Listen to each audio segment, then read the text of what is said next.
새색시 야담에 오신 여러분 환영합니다. 구독과 좋아요 눌러주세요. 오늘의 야담 시작합니다. 옛날 숙종 임금님 시절이었습니다. 한양 외곽 포구 장터에는 찬바람이 매섭게 불어댔어요. 그해 겨울은 유난히도 추웠습니다. 강물조차 얼어붙을 지경이었지요. 아침마다 서리가 내려 땅이 꽁꽁 얼었어요.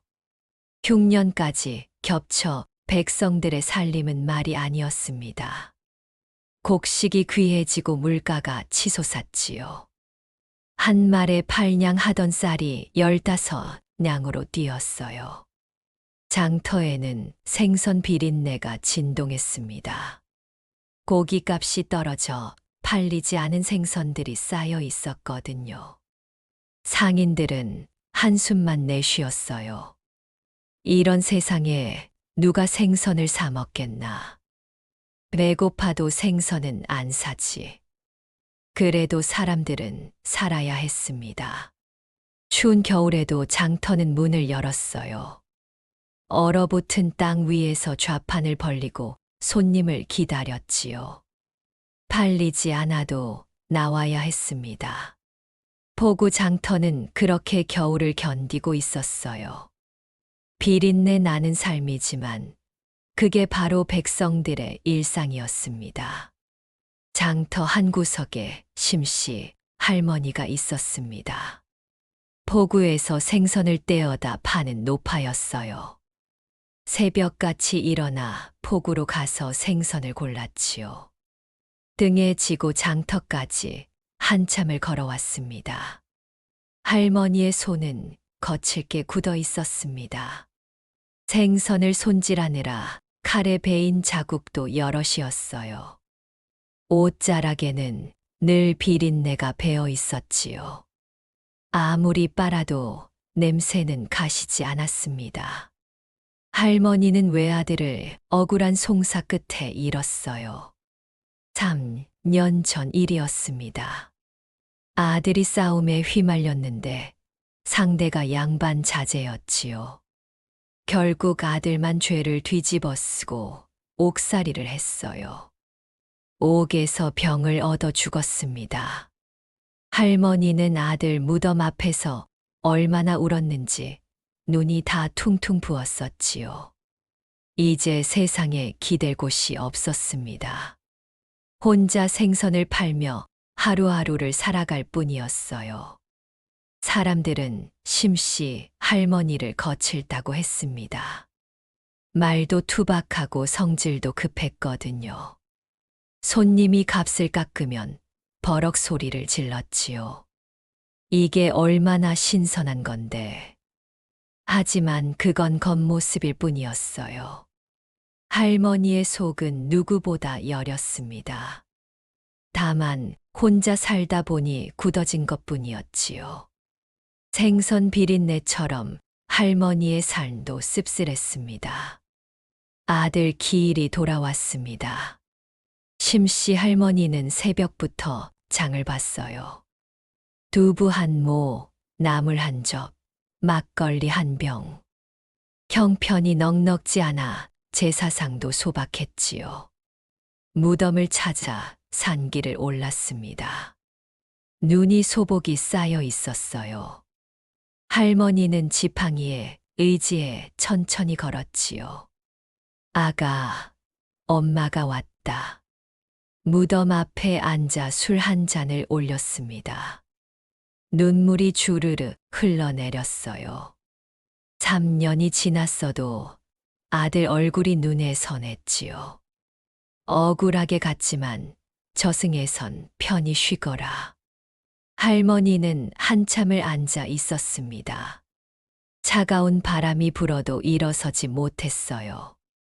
그때였습니다. 어디선가 희미한 울음소리가 들려왔어요. 으앙, 으앙. 할머니는 귀를 기울였습니다. 분명 아기 우는 소리였어요. 이 깊은 산속의 아기라니. 황급히 소리 나는 쪽으로 달려갔지요.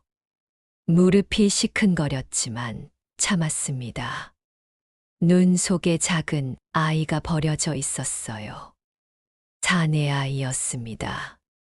얼어붙은 몸, 가느다란 숨. 입술은 파랗게 질려 있었지요. 조금만 늦었어도 죽었을 거예요. 할머니는 아이를 품에 안았습니다. 광주리에 덮어둔 생선 보자기를 꺼내 아이를 감쌌어요. 자신의 옷을 벗어 한 겹 더 덮어주었지요. 품으로 아이를 끌어안고 체온을 나눴습니다. 죽지 마라, 죽지 마. 할머니는 산길을 뛰어 내려왔어요. 숨이 턱까지 찼지만 쉬지 않았습니다. 차가운 겨울 속에서 사람의 온기가 아이를 살렸습니다. 기적처럼 아이는 살아났습니다. 할머니는 아이를 집으로 데려왔어요. 밤새 아궁이에 불을 지폈지요. 빵 안이 훈훈해지도록 장작을 계속 넣었습니다. 미음을 쑤어 아이 입에 조금씩 넣어 주었어요. 처음엔 삼키지 못했습니다. 하지만 할머니는 포기하지 않았지요. 먹어야 산다. 먹어야 해. 한참을 애쓴 끝에 아이가 미음을 삼켰어요. 할머니는 눈물을 흘렸습니다. 하늘이 보낸 아이로구나. 사흘 밤낮을 간호했습니다. 할머니는 눈 한 번 붙이지 못했어요. 아이가 죽을까봐 잠을 잘 수가 없었지요. 아이는 점점 기운을 차렸습니다. 작은 눈을 뜨고 할머니를 바라봤어요. 밝은 눈동자였습니다. 할머니는 아이에게 이름을 지어 주었어요. 연우라 하자. 내가 되면 내리는 비처럼 살아라. 연우. 그렇게 아이는 이름을 얻었습니다. 비는 아니나 하늘이 맺어준 인연이었어요. 아들 무덤가에서 만난 것도 우연이 아니었지요. 할머니는 다짐했습니다. 다시는 이 아이를 혼자 두지 않겠노라고요. 이제 할머니에게도 살아갈 이유가 생겼습니다. 연우는 쑥쑥 자랐습니다. 할머니가 생선을 팔며 번 돈으로 아이를 키웠어요. 밥 한 술이라도 아이 먼저 먹였지요. 자신은 굶어도 아이는 굶기지 않았습니다. 5살이 되자 연우는 장터에 나와 할머니를 도왔어요. 생선 손질도 돕고 갑 흥정도 거들었지요. 그런데 이상한 일이 벌어졌습니다. 연우는 손님 수를 귀신같이 맞췄어요. 할머니, 오늘은 23명 오실 거예요. 뭐, 어떻게 알아? 과연 그날 손님은 정확히 23명이었습니다. 물때도 알아맞혔어요. 내일은 조기가 많이 잡힐 거예요. 다음 날 포구의 조기가 지천이었지요. 어획량도 척척 맞췄습니다. 오늘은 갈치보다 고등어가 더 많아요. 포구에 가보니 정말 그랬어요. 사람들이 수군거렸습니다. 저 아이 눈이 너무 밝다. 저러다 탈나는 거 아냐? 할머니는 불안했어요. 평범한 삶에 어울리지 않는 재주였습니다. 할머니는 두려웠습니다.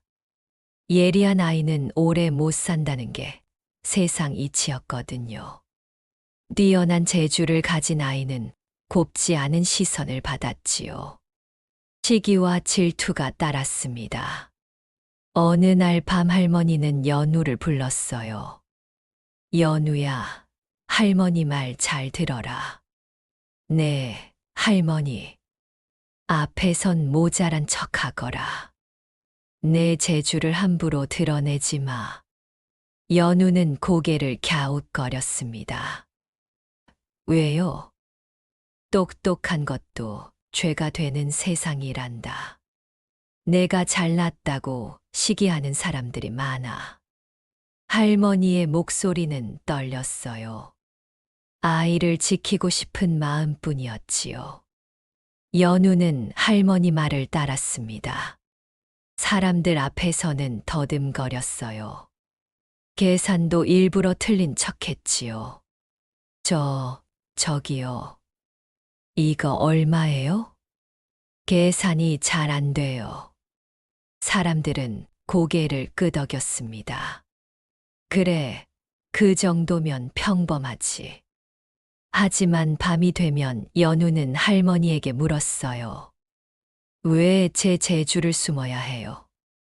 세상이 원래 그렇단다. 할머니는 아이를 꼭 안아주었지요. 가슴이 미어졌습니다. 사랑은 가르침이 되어 아이를 눌렀습니다. 어느 날 연우의 옷이 찢어졌습니다.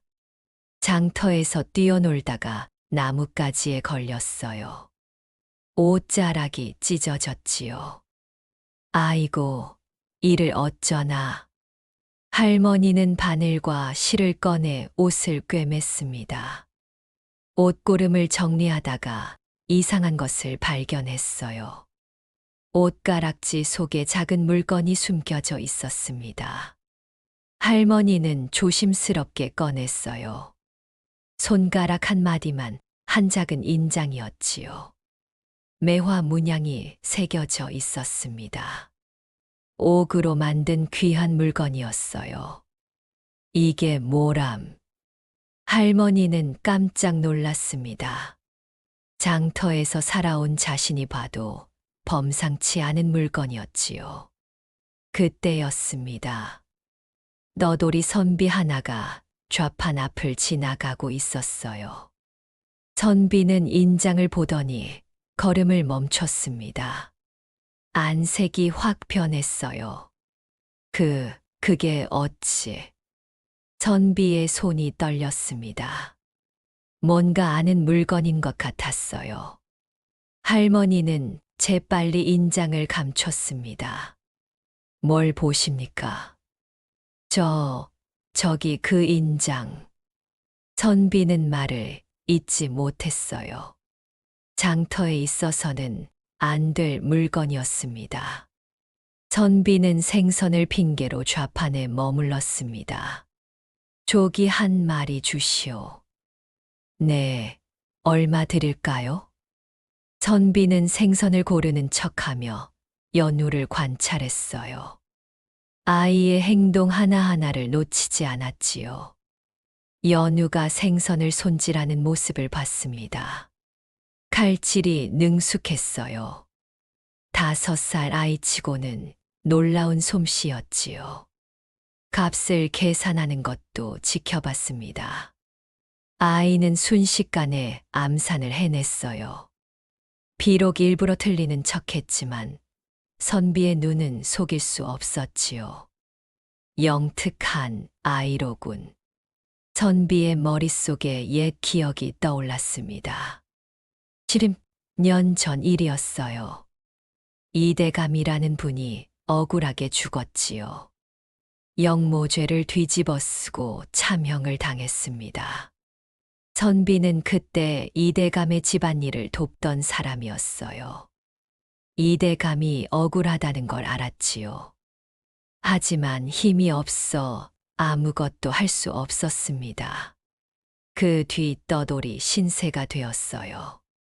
그런데 그분의 흔적이 이 아이에게서 보였습니다. 매화 인장, 영특한 눈썰미, 비범한 재주. 혹시 선비는 조심스럽게 할머니에게 물었습니다. 할머니, 이 아이는 어디서 데려오셨소? 할머니는 입을 꾹 다물었어요. 그건 말 못합니다. 제발 말씀해 주시오. 이 아이가 혹시 대감댁과 관련이. 할머니는 고개를 저었습니다. 모르는 일입니다. 하지만 선비는 확신했어요. 과거는 아직 끝나지 않았습니다. 며칠 뒤 선비가 다시 찾아왔습니다. 이번엔 품속에 뭔가를 품고 있었어요. 조심스럽게 할머니와 연우를 한적한 곳으로 데려갔지요. 할머니, 이걸 보시오. 선비는 낡은 책자를 꺼냈습니다. 표지가 너덜너덜한 오래된 책이었어요. 이게 뭡니까? 비망록이요. 10년 전 사건의 진실이 담겨 있소. 선비는 책을 펼쳤습니다. 거기에는 이대감의 억울함이 낱낱이 적혀 있었어요. 이대감께서는 영모를 꾀하지 않으셨소. 모든 게 조작이었소. 책에는 권세가의 음모가 자세히 기록되어 있었지요. 거짓 증인, 위조된 문서, 매수된 관리들. 누가 그런 짓을 했습니까? 홍대감이요. 선비의 목소리가 낮아졌어요. 홍대감은 이대감의 재산을 탐냈소. 그래서 영모죄를 꾸며 이대감을 죽였소. 비망록에는 결정적 단서도 있었습니다. 이대감 댁에는 매화 인장이 전에 내려왔소. 그걸 가진 자가 진짜 핏줄이요. 선비는 할머니를 똑바로 봤습니다. 이 아이가 바로 이대감의 아들 아니요? 할머니는 떨었어요. 연우의 삶은 누군가 지우려 한 역사였습니다. 진실이 드러났습니다. 연우는 억울하게 죽은 이대감의 아들이었어요. 사건 당시 갓난아기였지요. 홍대감은 아기까지 죽이려 했소. 하지만 충복한 사람이 몰래 아기를 빼돌렸소. 선비는 말을 이었습니다. 그 충복이 아기를 무덤가에 숨겨두고 떠났소. 아마 죽었을 거요. 할머니는 눈물을 흘렸습니다. 그래서 하늘이 이 아이를, 아들 무덤가에서 아이를 만난 게 우연이 아니었어요. 하늘이 맺어준 인연이었지요. 연우는 혼란스러웠습니다. 자신이 누구인지 처음 알게 되었거든요. 저는 대감 집안 핏줄이에요. 그렇소. 연우는 할머니를 봤어요. 생선장수 할머니의 손자가 아니라 대감 댁 도련님. 하지만 연우는 할머니 손을 꼭 잡았습니다. 할머니가 제 어머니예요. 그건 변하지 않아요. 할머니는 아이를 꼭 안았어요. 눈물이 멈추지 않았지요. 운명은 숨어 있어도 사라지지 않았습니다. 하지만 정도 사라지지 않았어요. 한양에 소문이 돌았습니다. 이대감의 아들이 살아있다더라. 어디서? 포구 장터에 있다던데. 소문은 빠르게 퍼졌어요.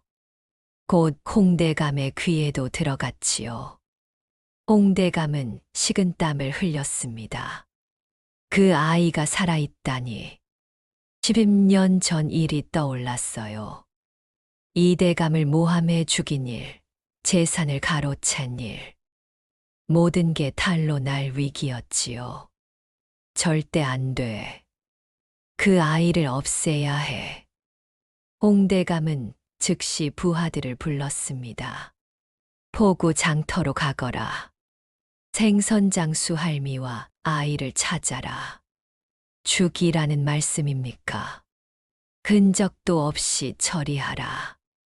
부하들이 떠났어요. 장터를 향한 살기가 뻗쳤습니다. 진실을 아는 자는 살아남기 어려운 세상이었어요. 한밤중이었습니다. 심씨 할머니와 연우는 잠들어 있었어요.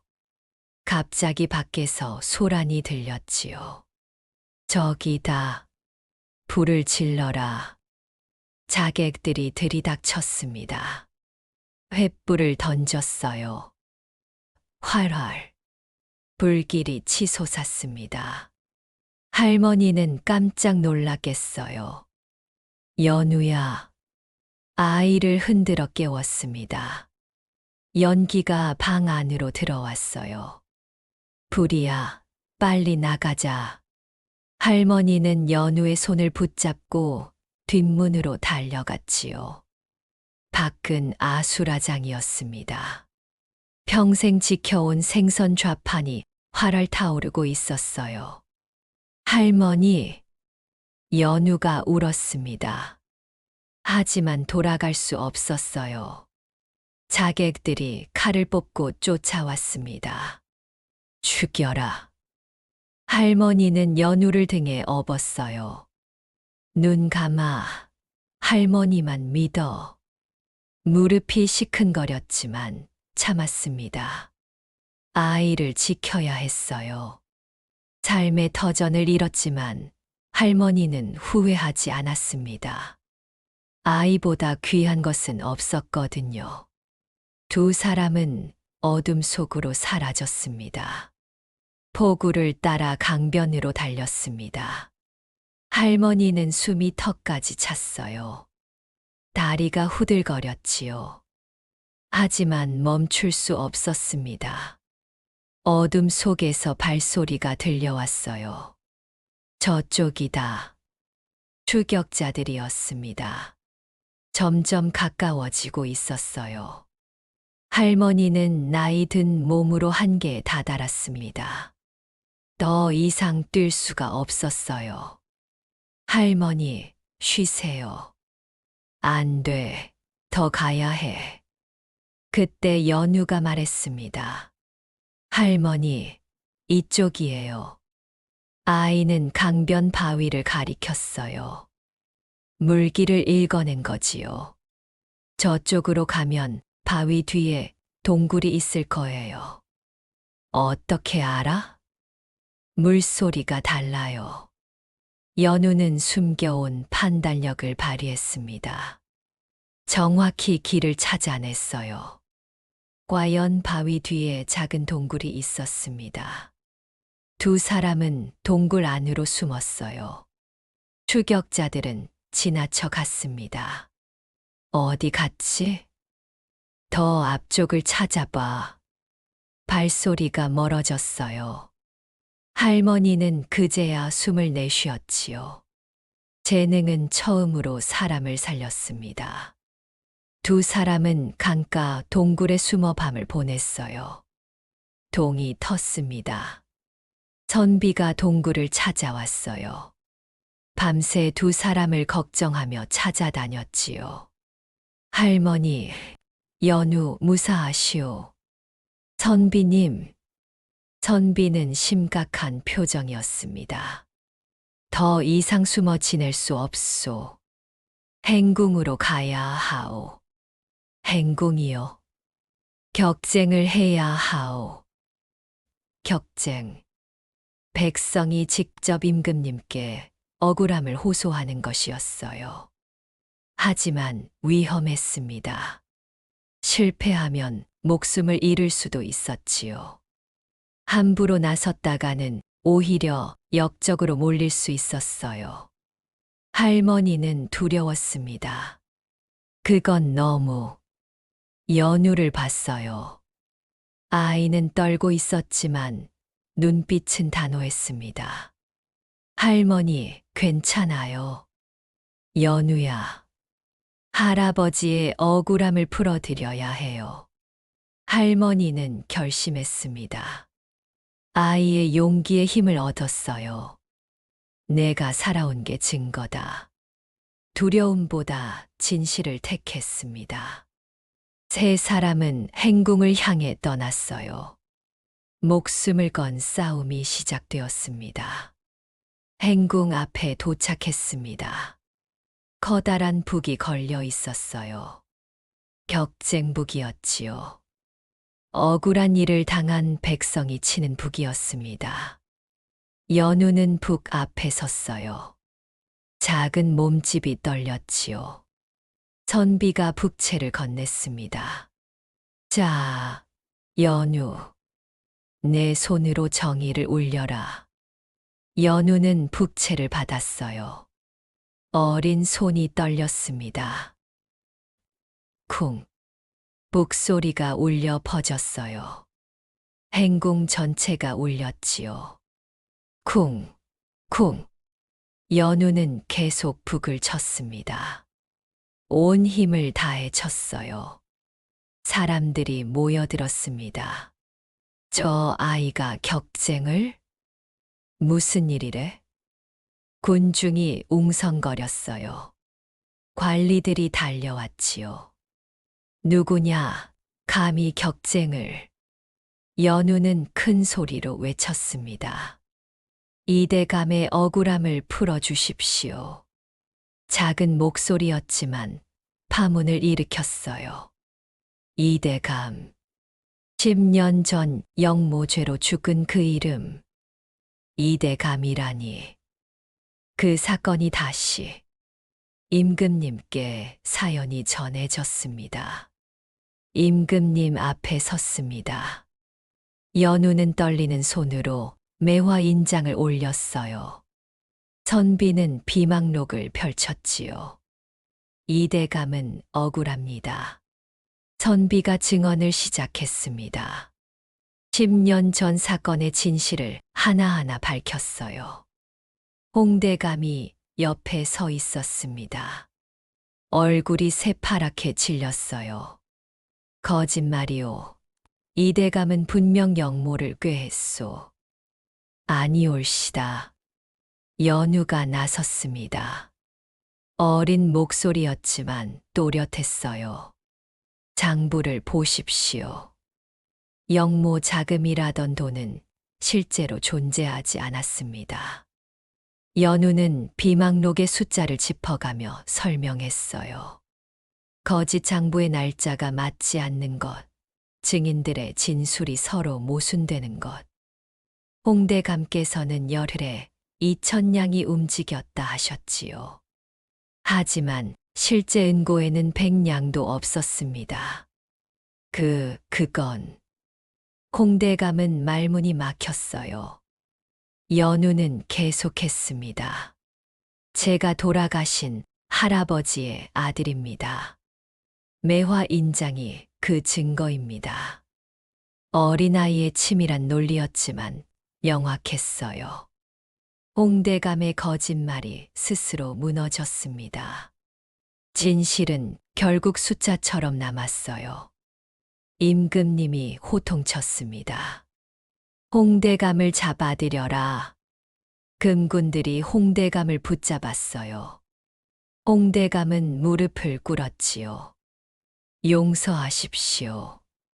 너는 무고한 신하를 모함하고 그 아들까지 죽이려 했느냐.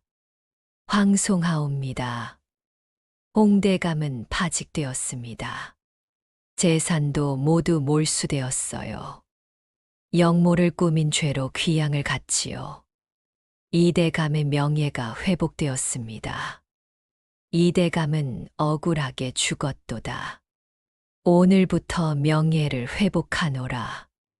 연우는 공식적으로 이씨 가문의 아들로 인정받았어요. 이제 대감댁 도련님이로구나. 사람들이 웅성거렸습니다. 하지만 연우는 할머니를 꼭 안았어요. 저는 할머니 손자예요.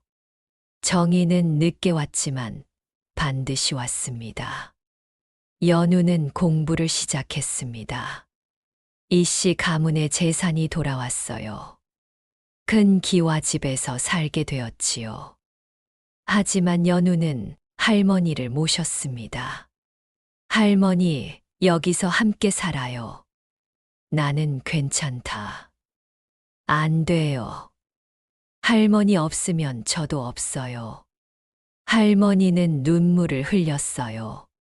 기와집에서 지내게 되었지요. 연우는 과거를 준비했습니다. 훌륭한 스승들이 가르쳤어요. 하지만 가장 큰 스승은 할머니였지요. 세상을 살아가는 법은 책에만 있는 게 아니란다. 할머니는 다시 작은 포구에서 생선을 팔기 시작했어요. 억지로 말리는 연우에게 말했지요. 할미는 이게 편하단다. 비린내가 익숙해. 연우는 이해했습니다. 할머니의 삶을 존중했어요. 피보다 깊어진 정이었습니다. 가족은 선택으로 완성되는 것이었어요. 3년이 흘렀습니다. 연우는 과거에 응시했어요. 시험장에 들어서는 연우의 눈은 밝았지요. 문제가 나왔습니다. 연우는 붓을 들었어요. 백성을 다스리는 것은 숫자가 아니라 마음이다. 연우는 할머니에게 배운 것을 썼습니다. 포구 장터에서 본 백성들의 삶, 생선 비린내 속에서도 살아가는 사람들의 이야기. 권세는 높은 곳에 있지 않다. 낮은 곳에서 함께하는 것이다. 시험이 끝났어요. 며칠 뒤 방이 나왔습니다. 장원급제, 이연우. 연우가 장원에 올랐어요. 세상이 떠들썩했지요. 신동이 나타났다. 이대감의 아들이 장원이라니. 하지만 연우의 마음에 가장 먼저 떠오른 얼굴은 할머니였습니다. 출세의 끝은 은혜로 돌아가는 것이었어요. 화려한 관복을 입고 대궐에 들어갔어요. 임금님을 뵙고 임명장을 받았지요. 하지만 연우가 제일 먼저 간 곳은 포구 장터였습니다. 할머니는 여전히 생선을 팔고 있었어요. 비린내가 진동했지요. 할머니, 아이고, 우리 연우. 연우는 보따리를 풀었습니다. 고운 비단 꽃신이 들어 있었어요. 할머니, 신어보세요. 이런 귀한 걸. 제발 신어주세요. 연우는 직접 할머니의 발에 꽃신을 신겨 드렸습니다. 거칠게 굳은 할머니의 발에 고운 꽃신이 신겨졌어요. 사람들이 모여들었습니다. 장원급제한 도련님이 직접. 저게 무슨 광경인가. 연우는 할머니 손을 잡았어요. 할머니가 없었으면 저도 없었어요. 은혜를 잊지 않는 것이 참된 벼슬입니다. 할머니는 울었습니다. 기쁨의 눈물이었지요. 차가운 생선 위에서 가장 따뜻한 인연이 피어났습니다. 비린내 속에서도 매화는 꽃을 피웠어요.